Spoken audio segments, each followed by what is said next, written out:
Hey YouTube, hey viewers, welcome to Zelda Link's Awakening.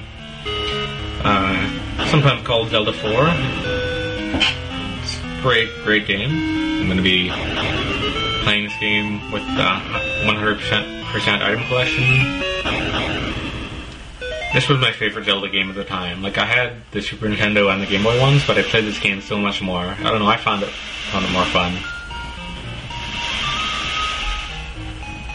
Now I think the Link to the Past is better, but at the time. Anyway. Cool little intro here. I'm actually playing the DX version, which was re-released for the Game Boy Color. It's all pretty much the same. No real changes except for the color, except for the addition of one extra dungeon. The color dungeon. It's pretty short, not very much rewards, but I'll be doing that. Awesome. Yes. Okay, let's go. So, of course, you gotta have to be named the right thing. If you type in your name as Zelda here, oops, there's no second quest, it just gives you, I think it just gives you different music. Okay, let's do this. Now, I will get 100% of the items, but I might not get all of the secret seashells. The thing is, you need, there's 25 seashells in the game, but you only need 20 to get all the rewards from it.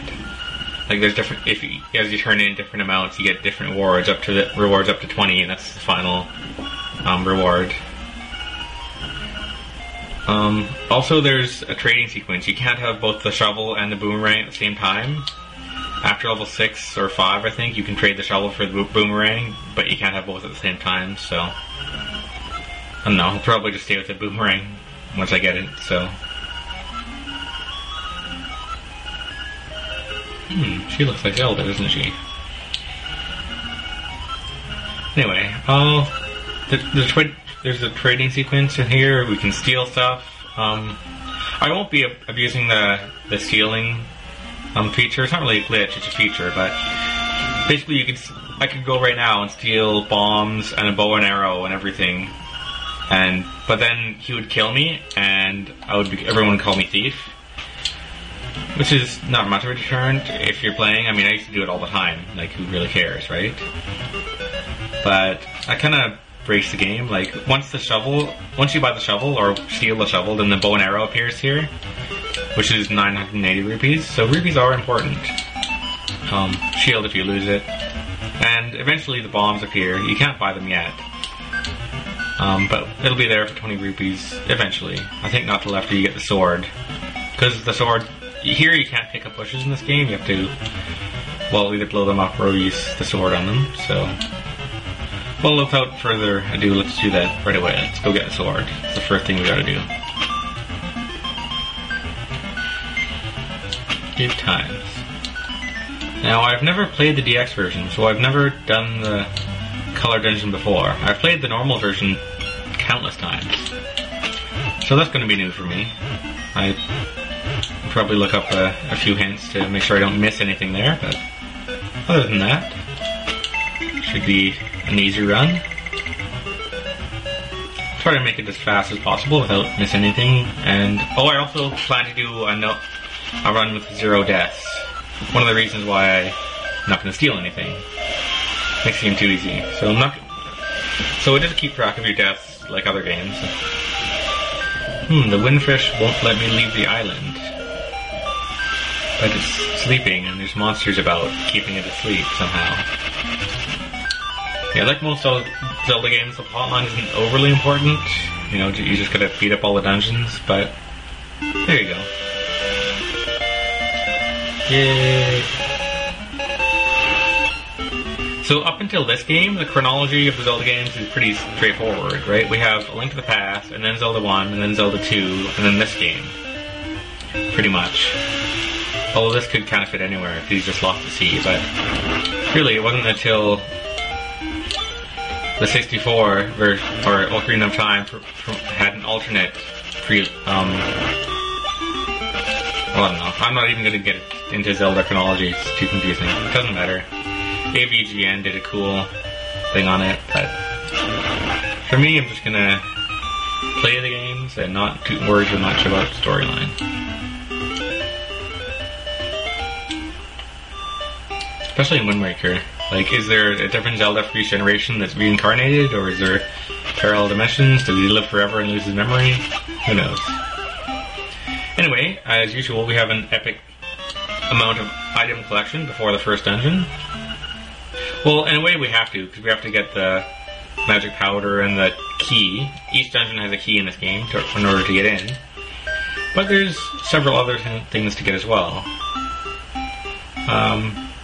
Especially the mini-games. Well, first of all, there's somewhere in here... Aha! Secret seashell.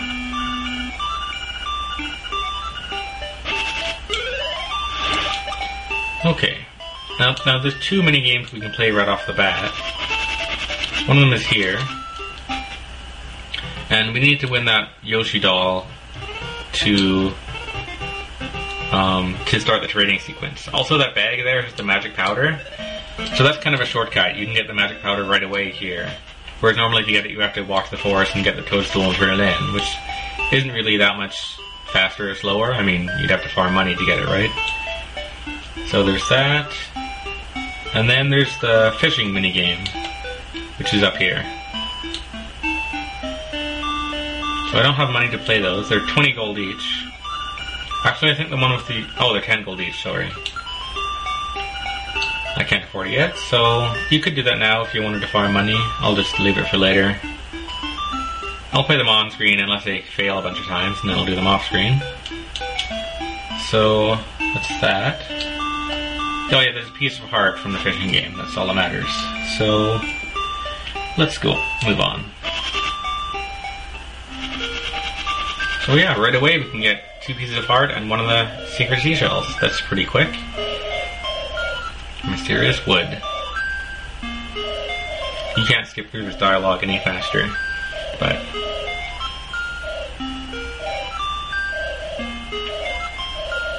Tail Cave. Yep, that's a hint for level 1, of course. So, finding the key to the first dungeon. This music's good, I like it. Oh yeah, I hate that you can't skip the dialogue of some of these things too. I shouldn't have even got that. Until you leave the screen, or not even.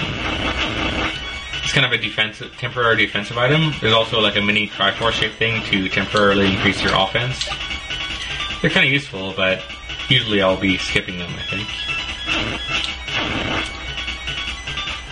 So, first things first.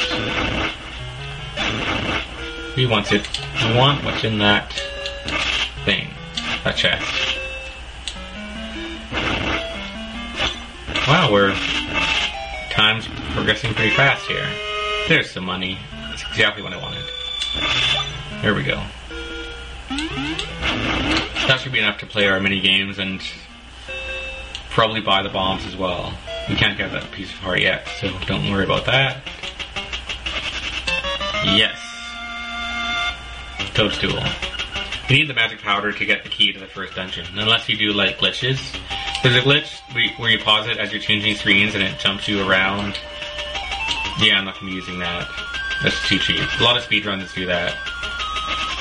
You can kind of skip through walls and jump across the screen and... yeah. No glitches for me.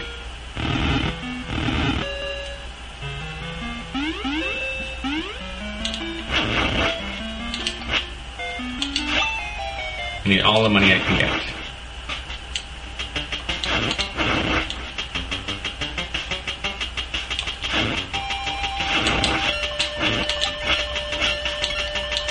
Now I need to get to the witch's hut, turn in the toadstool. Oh, there's that. Oh, they both drop. They either drop along a lot, which is kind of... I've never had them both at once. That's pretty random, but... Mostly I'll try to avoid them just because it's faster to skip the dialogue and not have to watch it. Although it seems like my power isn't increased that much. They still take 2 hits to get. So... Anyway, here we go. Oops, yeah, we should have time to turn it in.